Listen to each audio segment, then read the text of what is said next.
नमस्कार, आप देख रहे हैं एमपी तक, आपके साथ मैं हूं अमित तिवारी।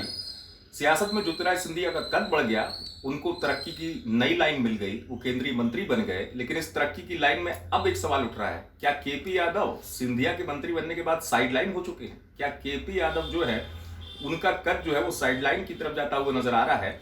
यही सवाल जब केपी यादव से पूछा गया शिवपुरी में कि आप साइडलाइन हो गए क्या? आपने तो उस समय दिग्गज कांग्रेस के थे ज्योतिराय सिंधिया, और उनका परंपरागत गढ़ था गुना, उनको मात दी थी, पार्टी ने आपको मंत्री नहीं बनाया।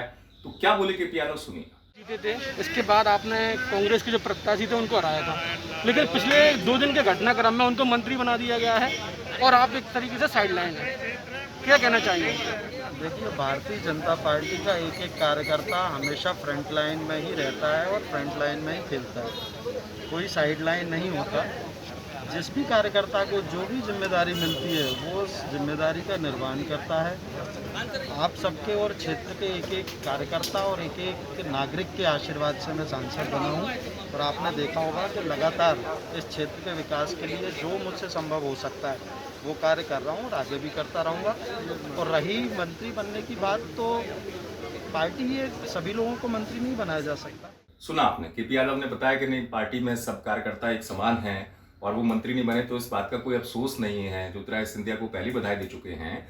लेकिन इस बीच उनसे ये भी पूछ लिया गया कि शिवपुरी जो है वो पिछड़ा हुआ क्षेत्र है, यहाँ का विकास कैसे होगा? तो उसमें भी सिंधिया की एंट्री हो गई। उन्होंने ज्योतिराय सिंधिया का नाम लिया और कह दिया कि अब तो सिंधिया भी मंत्री हैं, प्रभारी मंत्री भी यहाँ पर हैं, लोकसभा सांसद मैं हूँ, राज्यसभा सांसद ज्योतिराय सिंधिया हैं, तो अब तो विकास की गंगा बहेगी। जरा सुनिए।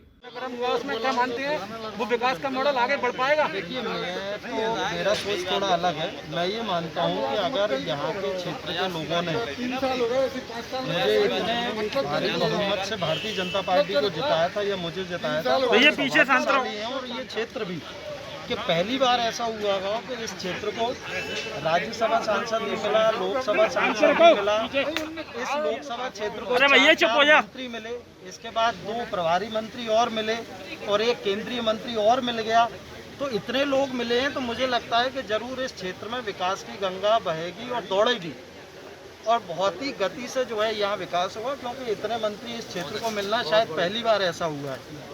और हम लोग अपनी जिम्मेदारी को समझते हैं। हम सब लोग अगर लग के काम करेंगे तो निश्चित ही इस क्षेत्र का विकास होगा। सुना आपने, ज्योतिराय सिंधिया का नाम भी लिया और उन्होंने कहा अब तो केंद्रीय मंत्री भी हैं। अब तो केंद्रीय मंत्री भी हैं, मतलब इशारा साफ था कि भाई अब ज्योतिराय सिंधिया का कद बढ़ चुका है, केंद्रीय मंत्री भी हैं, तो क्षेत्र का विकास अब होगा, या ज्योतिराय सिंधिया क्षेत्र का विकास करके दिखाएंगे।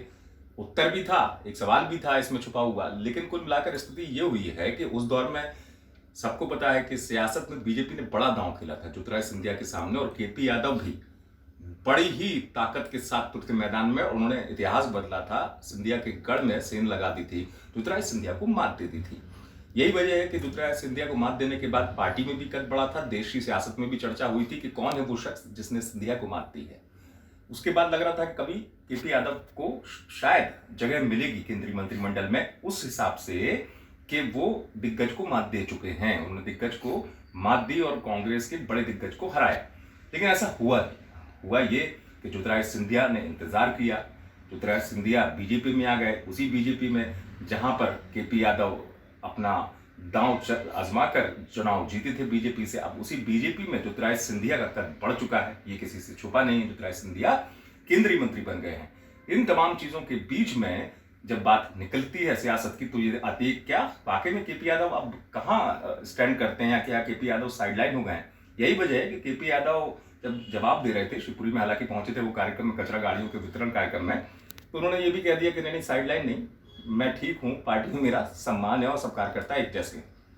तो सियासत है। अब मंत्री बने हैं ज्योतिराय सिंधिया, केपी यादव अभी सांसद ही हैं, लेकिन चूंकि मात दी थी, बात उस समय की है, तो यही बात उठती भी है सियासत में कि ज्योतिराय सिंधिया के केंद्रीय मंत्री बनने के बाद केपी यादव जो है, क्या उनका कद घटा है, या केपी यादव अभी भी उतने ही पार्टी के लिए महत्वपूर्ण है? ये समझने वाली बात है। शिवपुरी से आप तक एक बार पहुंचाए हमारे संवाददाता प्रमोद भार्गव ने। आप देखते रहिए एमपी तक।